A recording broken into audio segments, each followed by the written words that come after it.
bawal gawing costume sa mga Christmas party ang uniforme ng pulis.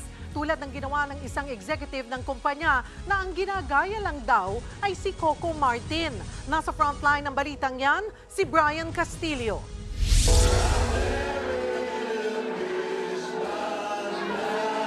Ngayong holiday season, kaliwat kanan ng Christmas parties. Bukod sa mga palaro at handaan, meron ding pagandahan ng costume. Naging usap-usapan sa social media ang executive ng isang brand ng sasakyan dahil hindi lang character ang ginaya niya.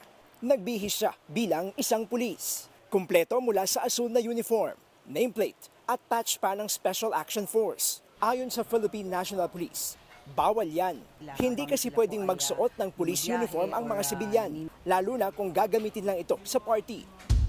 Meron po kayong kakaharapin na kaso kapag sinuot niyo po yan, knowing na hindi naman kayo authorized magsuot niyan at yan ay identifiable sa PNP. Sabi ng PNP, iniimbestigahan na nila kung saan galing ang uniforme. Hiniram lang ba niya ito sa isang pulis? Kasi nga, na-mention nyo nga, may patch na. Sagot naman ng uploader ng picture, costume lang ito at hindi pambabasto sa pulisya. Nagpanggap lang daw ang presidente ng kumpanya bilang si Coco Martin sa ang probinsyano. Sagot naman ng PNP, kahit ano pa man ang intensyon, hindi pwedeng gawing costume ang kanilang uniforme. Posible raw maharap sa reklamong illegal use of uniform and insignia ang nasabing executive. May parusa raw yan na hanggang 6 na buwang pagkakakulong.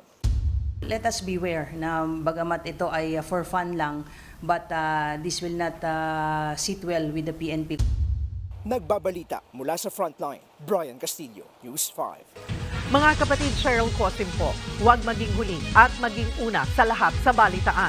Para sa tuloy-tuloy na talakayan sa Frontline, mag-follow at mag-subscribe sa social media pages ng News 5.